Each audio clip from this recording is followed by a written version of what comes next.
Semeton Bali, apa kabar? Berita Bali kembali hadir menyapa Anda dengan saya, Nandita Putri.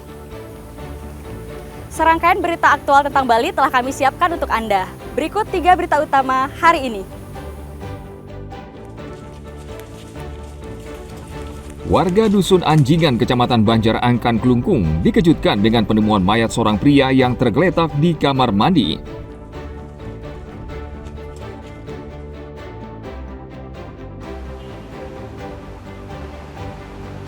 Selama 14 hari ke depan, Polri menggelar Operasi Zebra untuk menciptakan keamanan, ketertiban, keselamatan, dan kelancaran lalu lintas.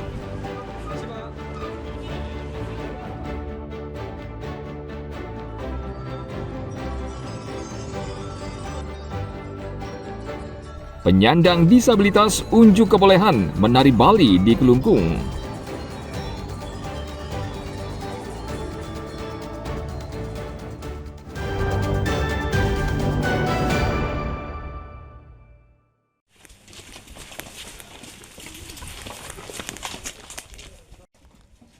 Warga Dusun Anjingan, Kecamatan Banjar Angkan, Klungkung terkejut dengan jasad seorang pria yang tergeletak di kamar mandi salah satu rumah di permukiman mereka. Korban bernama Inengah Supat berusia 72 tahun. Ia sehari-hari bekerja sebagai buruh. Selama ini ia tinggal seorang diri di rumahnya. Saat itu 2 anak korban berkunjung ke rumah ayahnya untuk mempersiapkan Hari Raya Galungan. Namun mereka mendapatkan rumah dalam keadaan kotor serta berbau busuk. Ketika salah satu dari mereka ke kamar mandi hendak buang air kecil, ia menemukan jasad ayahnya sudah terbujur kaku. Tidak ada seorang pun yang mengetahui kejadian yang menimpa ayah mereka. Anak dan menantu korban tinggal dan bekerja di Denpasar. Dugaan sementara, korban meninggal dunia karena jatuh terpleset di kamar mandi. Ditemukan oleh keluarganya, yaitu menantunya yang hendak buang air kecil. Selanjutnya mencium bau busuk yang setelah dicek ternyata ada jenazah korban yang sudah membusuk dan dipenuhi belatung.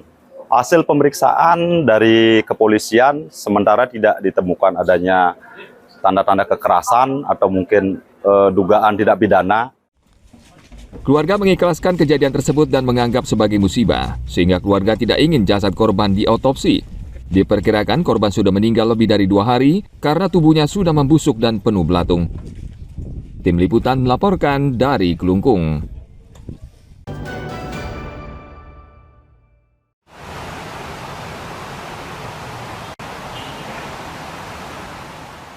Selama 14 hari ke depan, Polri menggelar Operasi Zebra untuk menciptakan keamanan, ketertiban, keselamatan, dan kelancaran lalu lintas.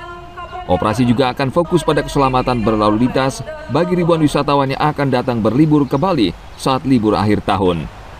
Operasi Zebra berlangsung mulai dari 17 November 2025 hingga 14 hari ke depan. Kapolda Bali Irjen Pol Daniel Aditya Jaya Senin lalu menggelar apel pasukan di Mapolda Bali bersama TNI dan Jasara Harja sebagai tanda dimulainya Operasi Zebra. Dalam operasi kali ini, Polda Bali mengerahkan sekitar 1.600 personel dibantu Dinas Perhubungan serta lembaga terkait. Yang diantisipasi tentunya adalah keamanan, ketertiban, dan kelancaran berlalu lintas. Karena kita tahu bahwa nanti pasti Bali akan kedatangan banyak sekali orang masuk ke Bali untuk merayakan Natal dan Tahun Baru. Tentunya ketika jumlah masyarakat banyak, jumlah kendaraan pun juga cukup banyak.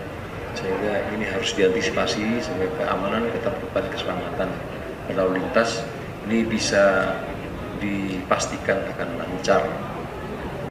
Dikedepankan di sini adalah tentang Kamsel Tibcar Lantas.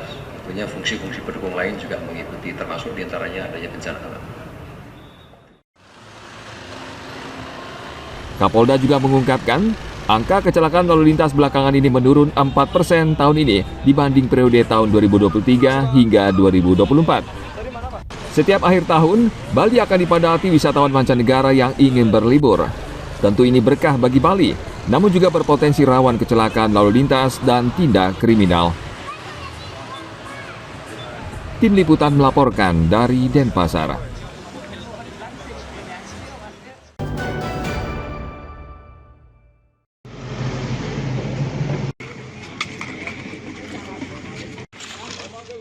Masyarakat Banjar adat Calo Tegalalang Gianyar akhirnya memilih memperbaiki jalan mereka yang rusak secara swadaya. Mereka melakukannya secara bergotong royong dengan menggunakan dana pribadi.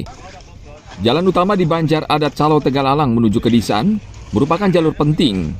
Masyarakat sudah beberapa kali meminta pemerintah memperbaikinya, namun tidak mendapat respon. Akhirnya masyarakat bergotong royong menyisihkan penghasilan mereka untuk menambal jalan yang berlubang atau rusak. Menurut Kelian Banjar Adat Calo, Iwayan Tagalwirte, terakhir jalan desa ini diperbaiki tahun 2004 silam. Hingga saat ini warga di Banjar Adat Calo tidak pernah menerima bantuan pemerintah, khususnya untuk perbaikan jalan.